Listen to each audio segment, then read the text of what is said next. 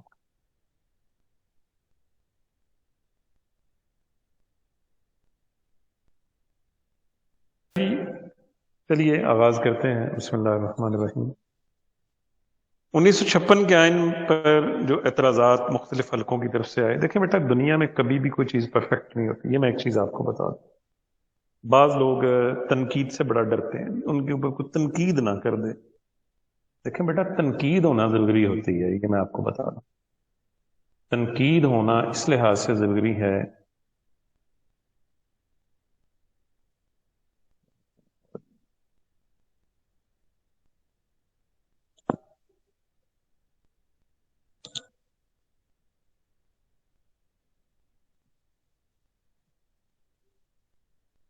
تنقید ہونا اس لیے ضروری ہے کہ جب تک تنقید نہ ہو چیزیں ریفائن نہیں ہوتی.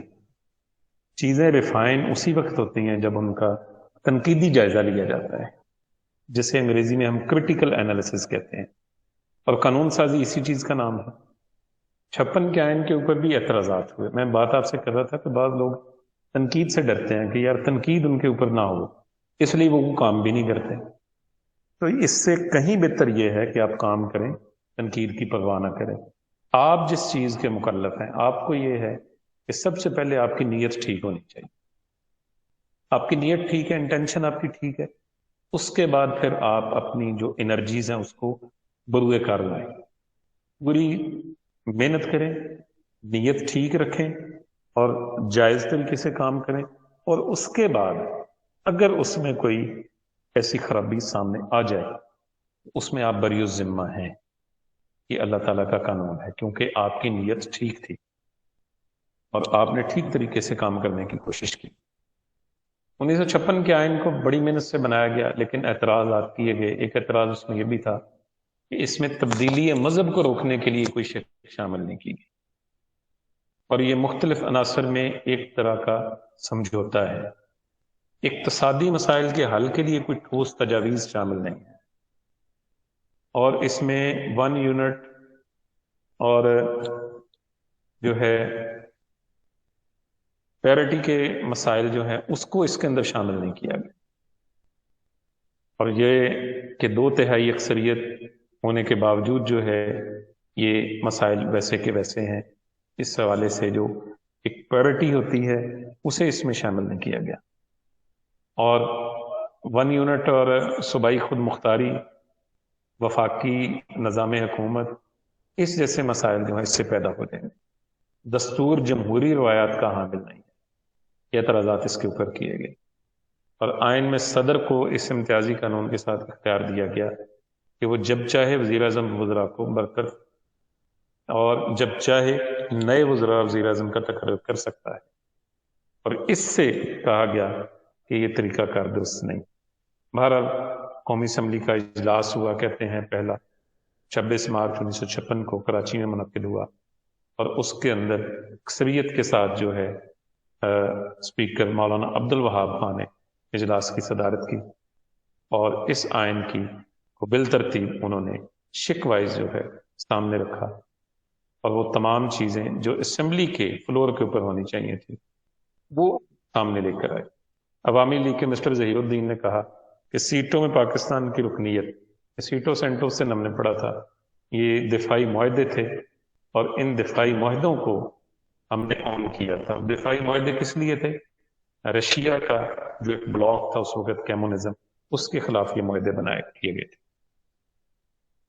1956 کے آئین کی ناکامی کے اسباب جو ہیں اس حوالے سے بیان کیے جاتے ہیں، اور اس میں سب سے بڑا تو میں یہی آج تک سمجھتا ہے، یا جو ہم نے یہ سنا ہے وہ یہی ہے کہ اس آئین کو عملی طور پہ نافذ نہیں ہونے دیا گیا، اسٹیبلشمنٹ نے اس کے اوپر ٹھیک طریقے سے عمل نہیں ہونے دیا، اور یہی بات اس کے اندر بھی موجود ہے کہ اس آئین کو صرف عبوری دفعات کو ہی عملی جامہ پہنایا گیا، مناسب انتخابات کا فقدان رہا۔ دیکھیں بیٹا، جب تک انتخاب نہ ہو، سیاسی نظام ریفریش نہ ہو سارا کا سارا، نئی کابینہ نہ آئے، لوگ انرجی کے ساتھ آ کے نہ بیٹھیں، کام کیسے ہوتا ہے؟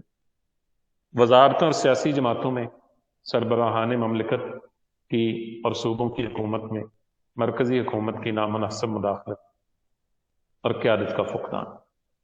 سیاستدانوں کی کبھی نہیں آپس میں اس لحاظ سے بنی، اس وقت بھی ان کی آپس میں چپکلشیں چلتی رہتی تھیں، اور اس کی مین وجہ یہ ہے کہ ہر سیاسی جماعت کا اپنا ایجنڈا ہوتا ہے، اور وہ سیاسی جماعت جو ہے جس ایجنڈے پہ کار فرما ہوتی ہے، اور اسے سب سے زیادہ خطرہ نا اپنے کارکنوں سے، اپنے لوگوں سے ہوتا ہے، اور وہ ان کو خوش کرنے کے لیے سب کچھ پھر اقدامات کرتے ہیں، کیونکہ انہیں جواب دہ ہونا پڑتا ہے وہ اپنے کارکنان کے سامنے۔ کارکنان کہتے ہیں کہ جناب آپ یہ ایجنڈا لے کے آئے تھے، ہم نے تو اس لیے آپ کا ساتھ دیا تھا، اب ان کو اس لحاظ سے اس کے اوپر کمپرومائز کرنا پڑتا ہے۔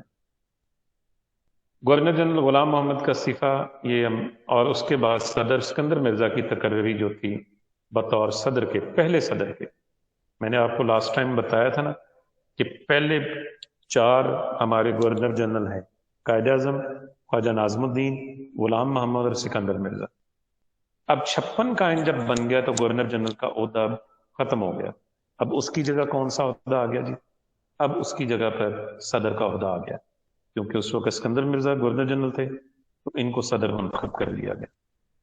اسلامی جمہوریہ پاکستان نام رکھا گیا، اس کے بعد ریپبلکن پارٹی کا قیام اسی دور میں عمل میں آیا، جس کو ہیڈ کر رہے تھے حسین شہید سہروردی۔ ٹھیک ہے بیٹا، یہ کچھ پوائنٹس ہیں اس میں، یہ آپ اسے خود پڑھیے گا۔ میں آخر میں آتا ہوں اس جگہ پہ کہ چودھری محمد علی صاحب سے استعفیٰ لیا گیا، اور ان سے پاکستان مسلم لیگ کی صدارت سے بھی مستعفی ہونے کا کہا گیا، اور وزیر اعظم کے عہدے سے بھی انہیں برطرف کیا۔ مگر دیکھیں کہ جو سکندر مرزا جو کہ ایک حاضر سروس فوجی تھا، اسے صدر بنایا گیا، اور یہ پہلی دفعہ نہیں ہوا۔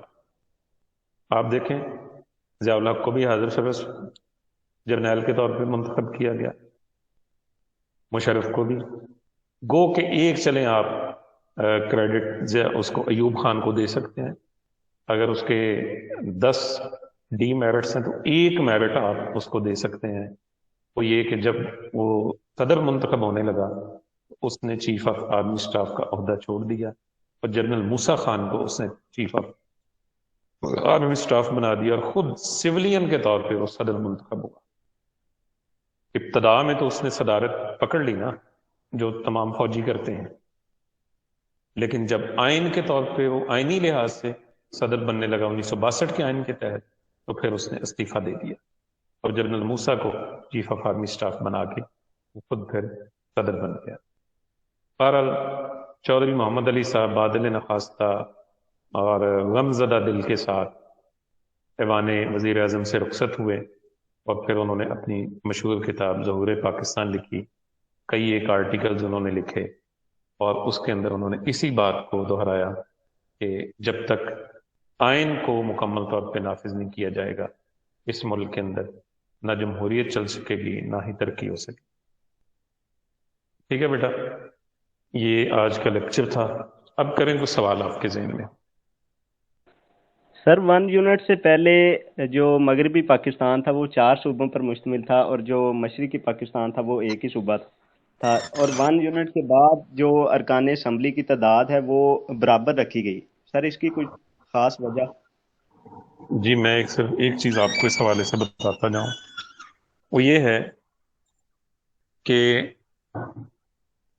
1 یونٹ کے وقت بھی اور 1 یونٹ سے پہلے بھی ایسٹ پاکستان کی آبادی ہم سے زیادہ تھی۔ ایسٹ پاکستان کی آبادی پاپولیشن جو ہے وہ ہم سے زیادہ تھی۔ ان کی سیٹیں اگر آپ 70 کا الیکشن دیکھیں تو اس کے اندر ان کی سیٹیں ہم سے زیادہ ہیں، اور یہ تو چلو انہوں نے کر لیا، لیکن آئینی لحاظ سے یہ جو آپ کے حلقے بنتے ہیں نا، یا جو آپ کی قومی اسمبلی کی سیٹیں طے کی جاتی ہیں، یہ بنیادی طور پہ آپ کی آبادی کے تناسب سے ہوتی ہیں۔ بلکہ یہ ایم سی کیو بھی آیا غالباً اس دفعہ، جو گیٹ ہوا ہے نا جی، غالباً ٹیسٹ یا اس سے پچھلے میں آیا ہے، اس کے اندر یہ بھی سوال تھا کہ قومی اسمبلی کے جو حلقے ہیں وہ کس بنیاد پہ بنتے ہیں، رقبے کی بنیاد کے اوپر، پاپولیشن کی بنیاد کے اوپر؟ یہ پاپولیشن کی بیس کے اوپر بنتے ہیں۔ اس وقت ان کی تعداد زیادہ تھی، پھر ہم نے کہا جی چلو ایکول کر دیتے ہیں، بلکہ at the time of partition وہ 55% تھے اور ہم 45% تھے یہاں پر، ٹھیک ہے۔ لیکن چلیں بعد میں ہم نے اس بات کو مان لیا، ہم نے کہا اچھا چلیں ٹھیک ہے جی، اور یہ مارجن جو ہے وہ دیا گیا۔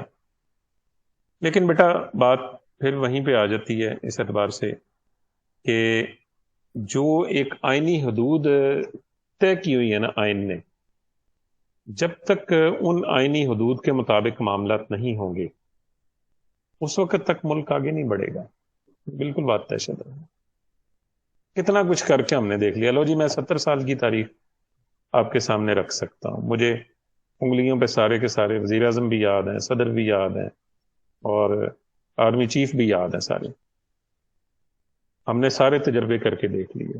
ابھی یہ باجوہ صاحب کا تجربہ بھی ہو گیا آپ کے سامنے، ہاں جی، وہ جو مشہور کتاب سہیل وڑائچ صاحب نے لکھی پچھلے دنوں کہ یہ کمپنی نہیں چلے گی، اور کیونکہ انہوں نے اسی بیس پر یہ بات کی تھی، حالانکہ ان کے کالم کا مجموعہ ہے، ماضی میں بھی اس طرح کی کوئی کمپنی آپ دیکھیں نہیں چلی، کتنی کمپنیاں بنائیں، کریٹ کی گئیں، وزراء اعظم امپورٹ کیے گئے، کیونکہ ہماری ڈائمنشن اور ہے۔ مجھے ایک سوال آج دن کو ایک طالب علم نے صبح والی کلاس میں اس حوالے سے کیا تھا کہ سر جی ہم پھر اپنے نظام کو کیسے ٹھیک کر سکتے ہیں؟ دیکھیں ترکی میں کیسا زبردست سبھی نظام ہو گیا۔ دیکھیں بیٹا ترکی کا ہمارا بڑا فرق ہے، ترک ایک قوم ہے، ایک کلچر ہے، ایک زبان ہے ان کی، ہمارا کلچر بھی الگ ہے، ہم کئی قومیتیں ہیں، سندھی، پنجابی، بلوچ، پٹھان، سرائکی، کشمیری، پوٹھوہاری، کتنے کلچر ہیں ہمارے، ٹھیک ہے۔ اور دوسری بات یہ کہ ہماری مثال ان ملکوں کے ساتھ نہیں دی جا سکتی۔ ہاں انڈیا کے ساتھ کمپیئر کریں، بنگلہ دیش کے ساتھ کمپیئر کریں کہ ہم ایک ریجن کے ہیں۔ ہاں انڈیا والا جو ہندوستان والا جو ایک پیٹرن ہے اس کو فالو کیا جا سکتا ہے، وہ اس طرح سے